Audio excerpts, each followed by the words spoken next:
За сайн байцгаана уу? Манай Dark Bay channel-ийн энэ 7 хоногийн дугаар эхлэхэд бэлэн болсон байна. За тэгээд хэрвээ шинээр сонсож байгаа хүмүүс байх юм бол Dark Bay-гээд үнэн бодит болсон явдлын талаар ярьдаг 7 хоног болгоны 4 болон гаргахыг хичээдэг ийм нэгэн channel байгаа. Тэгээд хэрвээ таалагдах юм бол subscribe болон notification on болгоорой. За тэгээд шууд өнөөдрийнхөө дугаараа яриад эхлэе. За Ashley Bocanegra 1991 оны 11-р сарын 18-нд Нью-Йоркийн Бронкст төрсэн.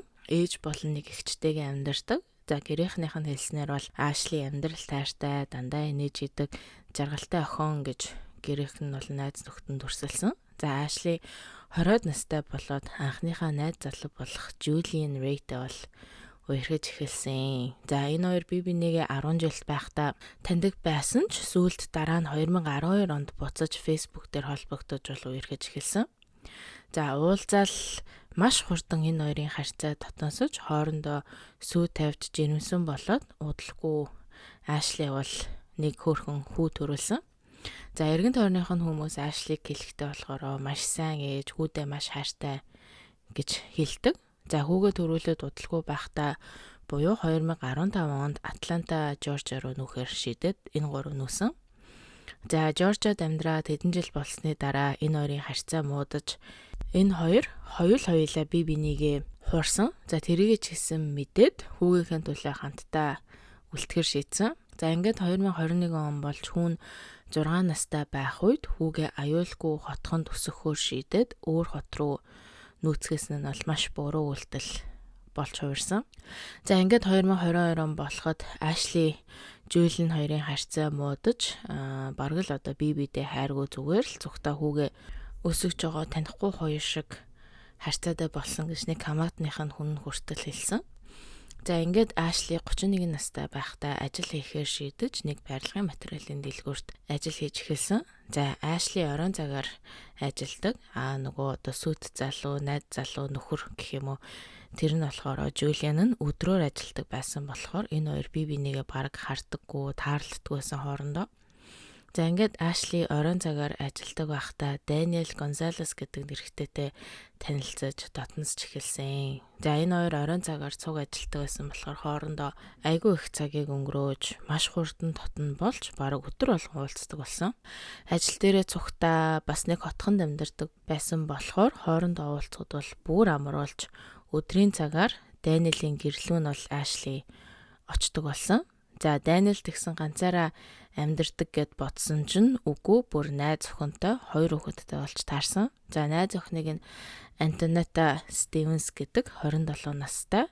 За Antonetta-г Netta гэж дууддаг болохоор Netta гэдэг дуудаа явъя. За энэ хоёр үерхэд нилээн удажгаад бүр дараа нь ингээд сүү тавьсан хоёр байсан. За 2 хүүхэдтэй, том нь 9 настай, бага нь болохоор 6 настай. За тэгээд энэ хоёр хоорондынх нь харьцаа бол айгүй муу болцсон байсан. Хоорондоо байнгын хэрэлддэг, найтай ингээл огцом ууралдаг, маш ууртай эмэгтэй гэж эргэн тойрных нь болон Daniel ч гэсэн өөрөө хэлсэн. За Daniel Antonetta-д хайргүй болоод удаж байгаа зүгээр л ингээд хүүхдүүдийн төлөө цуг амьдарч байгаамаа гэж Ashley-д бол хэлсэн байсан. За Daniel-ийн эмэгтэй дүү Janine Gonzalez гэд энэ охин энэ хэрэгт хамааралтай хүн болохоор Janine-ыг танилцуулъя. За Janine бол дөнгөж 17 настай, Нью-Йоркод амьдардаг байсан ч одоо зуны амралтанд болсон болохоор ах дээрээ Атланта руу зунаа өнгөрөх гээд ирсэн байсан. За хэдий Daniel-ийн дүү боловч Netta-тай маш илүү ойрхон дотно. За ингээд 2022 оны 100 Netta-гийн ээж нь өөр нэг залуутай гэрлэхээр болоод хуримд нь Janine, Antonetta, Daniel 3 Флорида руу явсан. За тэгээд юунаас болсныг мэдэхгүй ч Daniel Antonetta-гийн хойд автанд хэрэлдэж зодолтоод хурмыг нь үүмүүлээд хайсан чинь мэдээж бол Netta найз залуудаа уурлаад байжсэн чинь Daniel-ийн зөрүүлээд уурн хүрээд тэр үед одоо Netta-гаас салахаар шийдсэн үү, яасан, ямар ч л байсан нөгөө Janine гээд дүүдээ өөрийгөө ажлынхаа нэг эмэгтэйтэй Netta-г хуурж байгаа, уулзж байгаа, араар нь тавьж байгаа гэд хэлцдэг. За тэгсэн чинь нөгөө Janine чинь шууд очоод Netta-д хэлсэн. За тэгсэн чинь Антониотой шууд аллаа өстө нэрээ ямар хүүхэндээ хуураад яваад байгаа хоёлоо олж мэдийгээд маргааш нь болоод Дэниелийн ажил руу араас нь дагаж яваад дараа нь бензин колонк руу дагаад байж байсан чинь Ашли Дэниел хоёр бол бензин колонкноос гараад ирсэн. За тэгсэн чинь Ната шууд тэр хоёр руу очиод чи өстө нэрээ энэ хүүхэндээ намайг хуураад байгаа юм биш үү? Чамайг барьчлаа. Чи яаж чадчихна гэж орилсон чинь Дэниел өдөөс нь үгүй чи өстө буруугаар ойлгоод байна. Энэ чинь зүгээр л надтай цуг ажилдаг хүүхэн байгаамаа. Бид хоёр ажлынхаа дундуур хальт гарч дэлгүүр орчоол одоо буцах чинь гэсэн чинь Ната энэ хоёрыг яг одоо үнсэлцэх ч юм уу гар марыг нь барьж байгаагаар нь хараагүй бараагүй болохоор жоохон бантангуудаа яваад өгсөн. За тэгээд тэр оройн гэртээ очиод ерөөсөө л тэр цуг байсан охинтой нь өөрийг нь хуурсан юм шиг санагдаад Даниэлийг оройныхоо ажлаа дараад хүрээд ирснийхэн дараа тэр охин чинь хэний чи өстө яаж чадчихна гэд энэ хоёр бол хэрэлдэж эхэлсэн. За Даниэл оройныхоо ажлаа хийчээд үүрээр гэртээ бол хурж ирсэн. За тэгээд үүрээр энэ хоёр хэрэлдэж эхлээд бүр өглөөний 10 цаг хүртэл бол хэрэлцэн. Ната болохоор Даниэл дэлгэхдээ чи өстө нэрээ яаж намайг болон хүүхдүүдэд хуурч чадчихна. Чи эндээс яв зайл гэж хэлсэн. Даниэл болохоор өдөөс нь бас юу гэж хэлснээ мэдэхгүй. Тэгэл ойлгомжтой өөрөө өөрөөр хэрэлцэн баг. За ингээд энэ хоёр бүр хоёулаа шүнжэнгөө унтаагүй маш их ядарсан байгаа. Ялангуяа Даниэл шүнжэнгөө ажиллаж жагаад гэртээ хурж ирсэн. Тэгээд өглөөний 10 цаг болоод Даниэлийн нойр нь хүрээд би ерөөсөө явж унтлаа гэд өрөөндөө ороод хаалгаа агаад унтаад өгсөн. За тэгсэн чинь энэний дараа Жанин гэрт хурж ирэхэд Ната Жанин дэлгэхдээ би өстө нэрээ өшөөгөө авмаар байна. Чи надтай цуг явах уу гэсэн чинь нөгөөх нь өөдөөс нь бол зөвшөөрсөн. За энэний дараа Ната Даниэлийн утсыг аваад мессеж рүү н ороод Ash B гэж хадгалсан мессеж рүү ороод уншсан чинь энэ хоёрын одоо хоорондоо бичилсэн мессежийг нь бол олж уншиж мэдсэн. За энэ хоёр хоорондоо бичгтэй болохоор би чамгүйгээр амьдарч чадахгүй нэ. Миний амьдрал ирсэн баярлаа гэх мэтийн зүйлийг бол хоорондоо бичсэн байсан.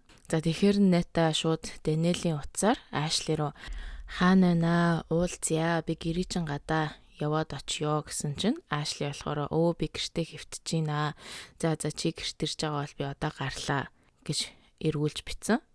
За тэгээд энэний дараа Ашли хувцас өмсөө түлхэр аваад гудамжаар алхаад явж исэн чинь Ната Жанин хоёр бол шууд өөдөөс нь хурж ирсэн. За Ната Жанин руу уцаа гаргаж ирээд энэ юу болох бүгднийг одоо бичлэг хийгээрэй гэж хэлээд Ашлиг гудамжаар алхаж явж байхад нь Ната шууд өөдөөс нь очсноо би чам руу мессеж бичсэн штэ гिचэн минь одоо гэм нэ гэж хэлээд шууд өстөж аваад газар унгаагаад зодож эхэлсэн.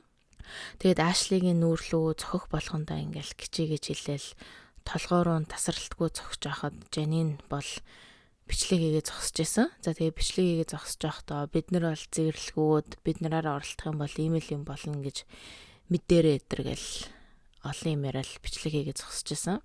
За ингээд Ната бол Ашлигийн дээр нь гарцсан. Ашли доороос нь болохоор намайг тавиач явуулаач гэж хэлээл. Тэгсэн чинь Ната болохоор Ашлигийн толгойг авч байгаа цемент руу 2-3 удаа маш хүчтэй цогсны дараа Ашлигийн хацрыг хатцдаг. За Ната бол Ашлигийн дээр нь байсаарлага тэгээд тасралтгүй одоо гиз толгой хавраг орчим руу гараараа цохоод тэгэнгүүтээ Ашли тандаад Даниэл сайн уу гэж хэлээрээ Даниэл гэртээ хүүтэйгээ байгаа чамааг очиод зодчоод ир гэж надад хэлсэн штэ гэж хэлсэн. За ингээд энэ хоёр ингээд барьцалтаад замын голд ингээд хэвтэж байгаа штэ. Тэгсэн чинь энэ хооронд 2-2 машин хажуугаар нь бол зүгээр яваад өнгөрсөн. За яг хуу машинаасаа гараад салгах хэрэггүй те айгаад исэн бол тэгтээ зүгээр холхон зогсож байгаад ч юм уу цагтаа дуудаж модож болно штэ. Тэгэхгүй ерөөсөө зүгээр л хажуугаар нь өнгөрөө явцсан. За тэгээд дараа Ната босч жагаад Ашлиг өснөөс нь зулгааж агаад эргүүлээд би чамааг ална гэд бүр хэд удаа хэлсэн. Тэгээд дахиад Ашлигийн дээр нь гарч агаад хэд удаа зогсож ирснаа Жанин руу хараад чи бас зодох уу гэсэн чинь Жанин тгээгээд холоос гүйж очиж байгаа толгоор нь хөшөглөөд дараа нь хавраг руу нь одоо 2 удаа хөшгөлсөн. За энэ хөшөглөлт нь дараа нь бүр амар бэртэл өгсөн гэдг нь мэдэгдсэн. Эмнэлэг түрэгдсэний дараа. За ингээд хэсэг хугацааны дараа зодон дуусаж Жанин уцаараа бол бичлэг хийсэрлээсэн. Тэгээд нэтэ Жанин руу царайг нь нав ямар тэнэг харагдчихэйна. Даниэл надад чамайг зодчод ирсэн штэ. Би чамайг бүр амар болгож чаддээ шүү. Би бүр эннээс чамайг амар зодчих шүү гэж хэлээд Жанин нэтэ хоёр бол цаашаага алхаж явсан. За тэгсэн чинь зодон дунд бол Ашлигийн утас нь унтсан байхыг нь Жанин авцсан байсныг Ашли мэдээд утсаа авъя гэд хойноос нь бол дахиад агаад явсан. За тэгсэн чинь нэтэ өөдөөс нь чи өстө энэ утасны төлөө өгөх гээд байгаа мó тэгж хэлснээр Жанин руу шууд хараад алин хоёлаа энэ рүү зэрэг дайрыг энийг хоёлаа одоо зодчихил та алчил та гэд хэлээдсэн. Тэгсэн чинь Ашли өөдөөс нь хөрхий үгүй би хоёрт одоо ерөөсөө ямар ч зодон тийм хиймээргүй байна. Би зүгээр л уцаа аваад явмаар байна гэд хэлсэн. Тэгсэн чинь нөгөө хоёр ч утсыг ерөөсөө өгөхгүй. За ингээд араас нь Ашли дагаж явсаар байгаад гэрийнх нь гадаа бол хурж ирсэн. За ингээд Ната гэртээ ороод Даниэлийн өрөөнд ороод босооч чиний Ашли чинь гадаа чамайг хүлээж ийн. Би Ашлиг зодчоод ирж ийн гэсэн чинь Даниэл ингээ бүр гайхаад гарч ирээд харсан чинь Ашли үүдэн дээр нь зогсож исэн. Тэгсэн чинь Даниэл шууд зүгээр л хаалгаа хаагаал одоо тэ ядаж яаж ийн зүгээр үуч гэж асуухгүй шууд нүүрэн дээр нь хаалгаа хаацсан. За тэгсэн чинь Ашли дахиад хаалга нүдэд уцаа авъя гэд орилсон чинь Нэтэ утсыг хан руу шидэд Даниэл одоо тэр утсыг нь аваад Ашлид гаргаж өгсөн. Ашли ч гэсэн уцаа аваад бол гэртээ харсан. За ингээд Ашли арай хийж алхаж гэртээ очоод араас нь удалгүй Жюлийн одоо найз залуу нь гэрт нь хурж ирсэн. За Жюли нь бол Ашлиг хараад яасан юм бэ, юу болсон юм бэ гэж асуухад Ашли бол үннээ хэлхээсээ айгаад хоёр танихгүй хүнд зодуулчлаа гэж хэлсэн. За тэгээд энэ хоёр дахиад хэсэг хоорондоо юм ярьж хагаад Ашли буцаж гэрээсээ гараад наашаа цаашаа бүр ингээд сууж чадахгүй те наашаа цаашаа алхаад амьсгалж чадхаа байгаад бэжсэн чинь Жюлиан ерөөсөө хоёлаа эмнэлэг явсан дээр юм байна гэд эмнэлэгт аваачхад Ашли маш хүнд гэмтэлтэй байсан нь бол мэдгдсэн. За Ашлигийн хид хідэн хавирга нь хугарсан, хид хідэн дотор гэмтэлтэй, хүзүү нүүр нь маш том хавтснаасаа болоод амьсгалахад хүнд болсон. Дотор цус алдалт маш их болж, илэг нь бүр 2 хуваагдсан. За амьсгалах нь улам хүнд болоод бүр амьсгалахаа болцсон чинь эмчнэр амьсгалахад нь тусалж 3 сүртэл тавьсан. За тэгээд очисон эмнэлэг нь дотор гэмтэл болон цус алдалтыг эмчлэх одоо багаж төхөөрөмж байхгүй жижигхэн эмнэлэг байсан учраас бүр илүү том эмнэлэг рүү нисдэг тэргээр очиж эмчнэр мис засал эмчилгээ одоо юу гэдгийг бүгднийг хийсэн ч харамсалтай нь амжилтгүй болж Ашлиг өртөө зодуулснаасаа хойш хэдхэн цагийн дараа олноос орсон. За ингээд Ашлиг эмнэлэг байх хооронд цагтаа нар бол аль хэдийнэ хотгонд зодон болоод байна гэсний дагуу бол очсон Нэтагаас байцаалт аваа зогсож исэн. За энэ үед цагтаа нар бол Ашлиг ерөөсөө нас орсон гэж мэдээгүй байгаа. Тэгээ цагтаа нар юу болсон юм бэ гэд Антонетагаас асуухад Нета өдөөс нь Ашли манай найз залуутай нууцаар явуултаад исэн юм аа. Энэ хоёр цугны газар ажилладаг. Ашли менежер тэндээ хийдэг болохоор манай хүнтэй одоо секс хийхгүй бол ажлаас нь хална гэж сүрдүүлсэн гэсэн. Тэгээд манай нөхөр бол манай хүн бол одоо болио гэдгсэн чинь Ашли манай гэрт хурж ирээд олон юм яриад байсан. Тэгээд намайг эхлээд цогсон. Тэрний дараа бит хоёр зодтолдож эхэлсэн гэж цагтаа нарт хэлсэн. За цагтаа нар бол тэрийг нь тэмдэглэж авчаад буцаад одоо цагтаагийн хэлтс рүү явцгаасан. За ингээд хэдхэн цагийн дараа Ашли нас орсныг цагтаа нар мэдээд цагтаа нар бол одоо дахин Нетагийн гэрт нь бол хурж ирсэн. За энэ үед Даниэл ажилдаа явцсан. Нета Жанин хоёр хүүхэдтэйгээ байхад бол цагтаа нар хурж ирээд чамтай ингээд задлцаа охин чинь эмнэлэгт дөнгөж сайхан ингээд өгчлээ, нас орчлаа. Яг юу болсон талаар одоо хоёрыг цагтаагийн хэлц дээр аваачаад байцаалт авах хэрэгтэй байна гэж баривчилж авсан. За цагтаа нар Нетад ингээд Ашли өгчлээ гэж хэлсэн чинь одоо энэ хоёр бол баг ямар ч реакц гаргахгүй. Өө тийм үү, яана балан юм бэ? Өстө нэрэ угаасаа л Ашли над руу эхэлж дайрсан штэ. Тэгээ бит хоёр талаасаа зодтолцсон. Би өстө хүмүүн алъя гэж боддог ч тийм амар хүн бишээ гэж Нета бол цагтаа нарт хэлсэн. өөрөө бүр улаан цай эхэлж дайрчаад тэгээд тэрийгээ утсан дээр бичлэг хийчихэд яах гэж тэгж удлаа ярьдаг гэнэ. Би бүр тийм хүмүүсийг ойлгохгүй юм. За ингээд цагдаагийн хилцээр очиод нета эхлээд мэдүүлэг өгсөн. Одоо байцаалт өгсөн. За антената хэлэхдээ Ашли өөрөө эхлээд манай гэрт хурж ирээд миний найз залууг асуусан. Тэгээд намайг эхэлж зогсон. Тэгэнгүүт нь би эргүүлж зохиод бит хоёр бол зодтолцсон. Ингиж нас орсонд нь бол би харамсаж байна гэд Жанинийг одоо антената хамаагүй харамссан сэтгэл хөдлөл бол үзүүлсэн. За Жанин болохоор цагдаа нартай ярихдаа бүр нэг 10 жилийн найзтайгаа хов бацж байгаа юм шиг инээгээл хүсээрээ оролдоол бүр ингээ Ашлигийн нас барсан ямар ч хамаагүй юм шиг ааш гаргаад байсан. За ингээ цагдаа нар Жанинаас яг юу болсон бэ гэж асуухад Жанин хэлэхдээ болохоор за би та нарт эхлээд юу болсны талаар ярий заа юу гэл нөгөө хурман дээр зодон болсныгоо ярьж агаад дараа нэг хараалын үг халт хэлсэн баггүй. Тэгэнгүүтэл яана биста хараалын үг хэлчлээ уучлаарай гэж цагдаа нараас гуйсан. Бүр хүн алсандаа уучлаарай биш заяа хараалын үг хэлсэндээ уучлаарай гэдэг байгаа шүү дээ нөхөн бол. За тэгээд дараа нь ах нь Ашлитай нетаг ингээд араар нь тавьсан гэж хэлсэн. За тэгж хэлэхдээ юу гэж хэлсэн гэхээр манай ах заа юу манай ах зэрэгтэй хүн штэ. За тийм л юм чинь угаасаа л хуурна манай хойд ихчиг бишээ хаа манай хадам ихчиг хуурсан байхгүй да гэл бүр ингээ яг ингээд хоорондоо хов ярьж байгаа юм шиг яриадсэн. За тэгэнгүүт нь л нөгөө нэг цагдаа нар нь угаасаа яг юу болсон талаар мэдмээр байгаа штэ. Тэгэнгүүт л нөгөө нэг хоёр нэг эрэгтэй нэг эмэгтэй цагдаа Жанинаас мэдүүлэг авчихсан. Тэгэл эмэгтэй цагдаа нь ингээл яг найз шиг натлахаа ингээл юм асуугаал яана тэгцнөө өстө нэрээ тэгээ дараа нь юу болсон гэд Жаниныг ингээд улам хөөргөл яриулаад байгаа байхгүй. Тэгсэн чинь Жанин ингээл тэрэнд нь улам бахархаал бартал хөөрөл хамаг үннээ хэлсэн. За тэгээ дараа нь Жанин би угаасаа ахтайгаа ойрхон биш ээ. Хадам ихчтэйгээ илүү ойрхон болохоор би шууд очиж хэлсэн гэснээ. Дахиад инээгээл тэгэнгүүт би сая хэлсэн цагтаа хүүхэн ч гэсэн яг л найз шиг нь жүжиглэж исэн.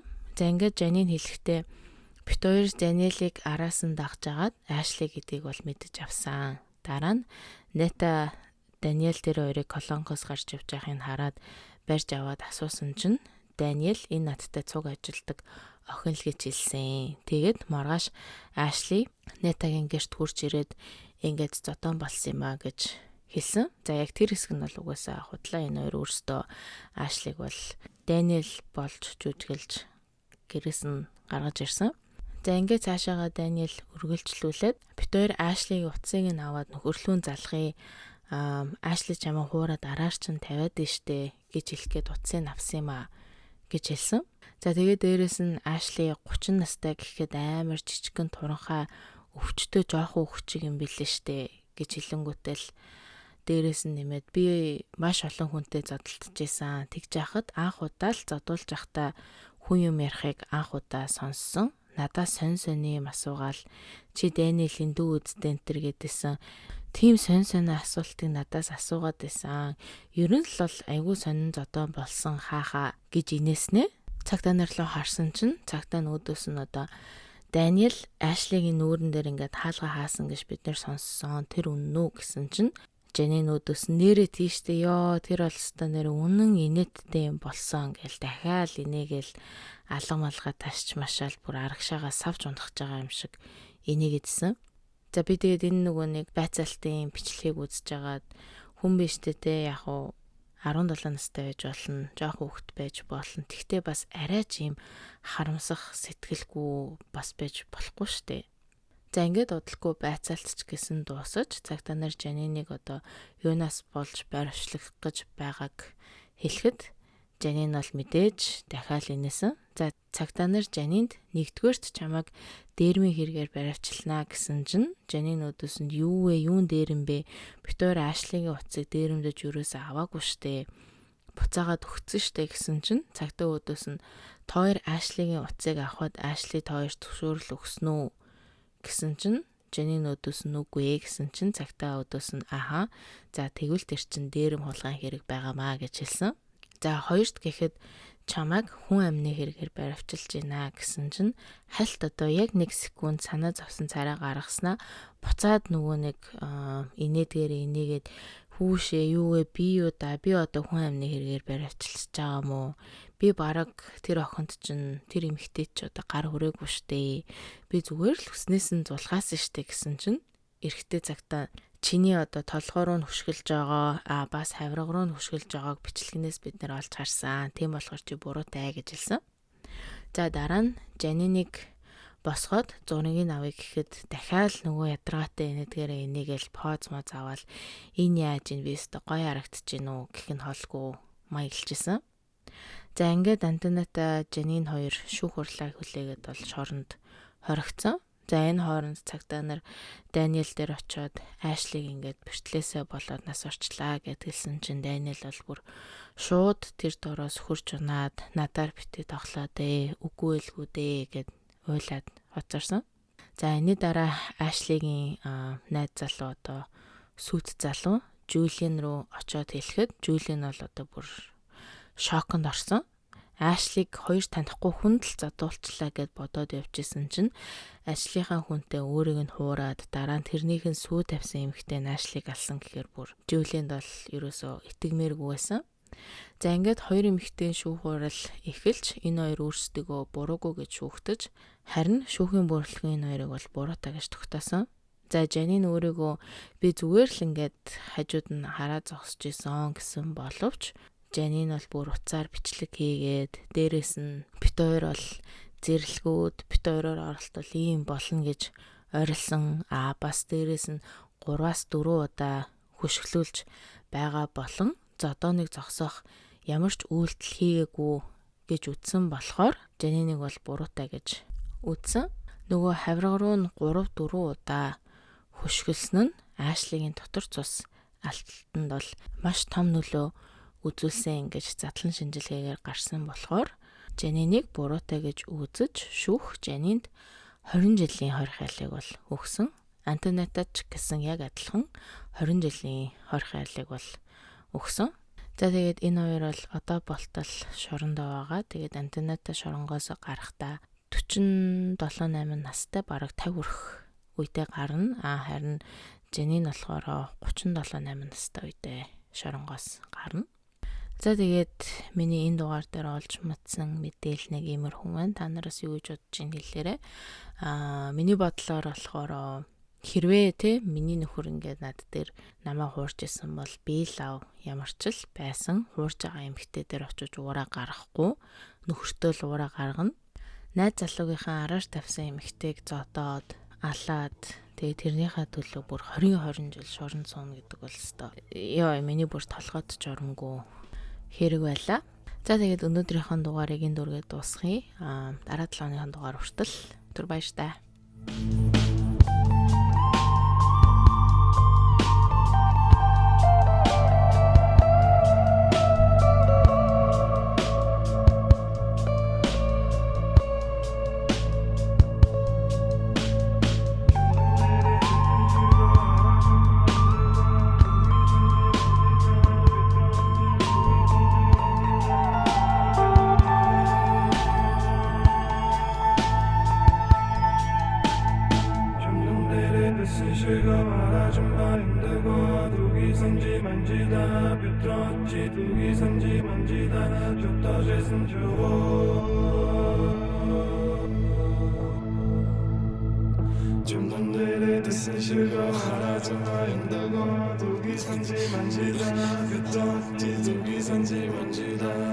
Just